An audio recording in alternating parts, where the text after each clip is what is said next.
வணக்கம் திரு பார்த்திபன். அவருடைய நினைவுகள் குறித்து சொல்லுங்க. நாட்டுக்கும் பாட்டுக்கும் தான் அவர் நா. முத்துக்குமார். என்னை போன்றவர்களுக்கு அவர் ந. முத்துக்குமார். கால் போடாம வெறும் ந. முத்துக்குமார், அதாவது நண்பர் முத்துக்குமார்.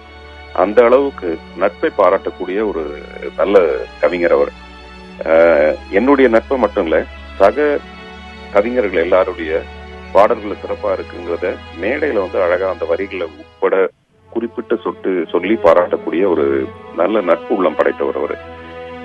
எனக்கும் அவருக்குமான தொடர்பு வெறும் பாடல்களை மீறி எங்க 2 பேருக்கும் நல்ல நட்பு உண்டு. நான் ஏற்கனவே என்னுடைய ட்விட்டர்லயும் ஃபேஸ்புக்ல கூட நான் போட்டிருக்கேன். இன்னைக்கு காலையில நடந்த ஒரு விஷயத்த. இன்னைக்கு நான் பழனியில ஒரு படப்பிடிப்புல இருக்கேன். 2 மணிக்கு தான் அந்த படப்பிடிப்பு முடிந்தது. முடியும் போது நான் யோசிச்ச ஒரு விஷயம், விடிஞ்சதுக்கு அப்புறமேல நா. முத்துக்குமாருக்கு ஒரு ஃபோன் பண்ணி இந்த படத்தோட ஒரு சிச்சுவேஷனை சொல்லி ஒரு பாட்டை அவர் எழுத சொல்லணும்.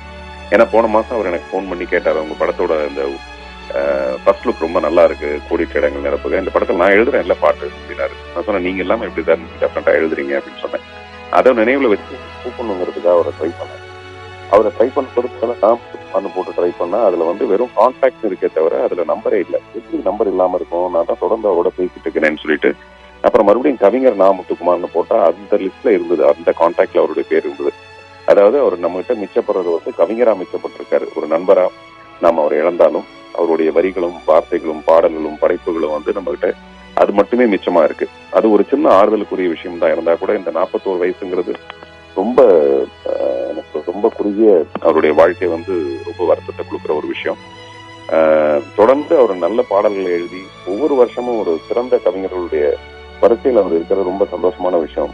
அடுத்த வருஷத்துல இருந்துதான் நமக்கு இந்த வேதனை நமக்கு தெரியும், அவருடைய இழப்புங்கிறது எவ்வளவு பெரிய இழப்பா இருக்குங்கிறது.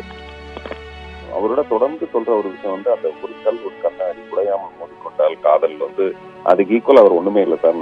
நிறைய பாடல்கள் நிறைய வரிகள் இருந்தா கூட அந்த பர்டிகுலர் விஷயம் அது ஒரு பெரிய தத்துவம் மாதிரி ஒரு விஷயம். அந்த தத்துவத்தை எப்படி பாடலுக்குள்ள கவிதையை திணிக்கிறது ரொம்ப கஷ்டமான விஷயம். அதை எப்படி கொண்டு வந்தீங்க? அதே மாதிரி ஒரு பாதி கதவு நீ அடி இல்லாம நான் அதுக்குன்னு வாரம் பூரா நான் ரூம் போட்டு அவரை பாராட்டுவேன். அந்த மாதிரி அதனால நிறைய வரிகள் அவரை பாராட்டுறதுக்கு ஏகப்பட்ட வரிகள் இருக்கு. அந்த மாதிரி ஆனந்தையாக செய்கிறாங்க. இன்னும் நம்ம மனசுக்குள்ள இந்த ஒரு சோகத்தை வேற ஒரு விஷயமா நம்ம மனசுக்குள்ள இன்னும் ரீங்காரம்ன்ற அளவுக்கு நிறைய பாடல்கள்.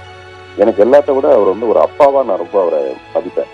நானும் அவரும் எங்க 2 பேருடைய நட்புக்கும் நடுவில் இருக்கிற ஒரு நரம்பு அந்த அப்பாங்கிற ஒரு அவர் என்ன பாராட்டுறதும் நான் அவரை பாராட்டுறதும் எப்பவுமே குழந்தைங்களை பத்தி தான் நாங்க நிறைய பேசுவோம். அதுக்கப்புறம் தான் கவிதைகளை பத்தி பேசுறது. ஸோ அந்த மாதிரி அதனால இந்த கவிதைகள்லாம் எழுதுற ஒரு மனுஷன் நம்ம கற்றுக்கலாம். இந்த மாதிரி ஒரு அப்பா இவ்வளவு சீக்கிரமா அந்த குழந்தைகள் இறந்ததுங்கிறது ஒரு ஆறுதல் சொல்ல முடியாத ஒரு துக்கமா இருக்கு. திரைத்துலகத்துல இவர் குறுகிய காலம், அதாவது 16 ஆண்டுகள் அப்படிங்கிறது ஒரு பெரிய இழப்பு. இந்த 16 ஆண்டுகள்ல இவருடைய இழப்பை நீங்க எப்படி பாக்குறீங்க? அந்த இழப்பு எப்பவுமே நமக்கு இருக்கும்போது தெரியாது, போனதுக்கு அப்புறம் தான் அந்த இழப்பு எவ்வளவு பெரிய.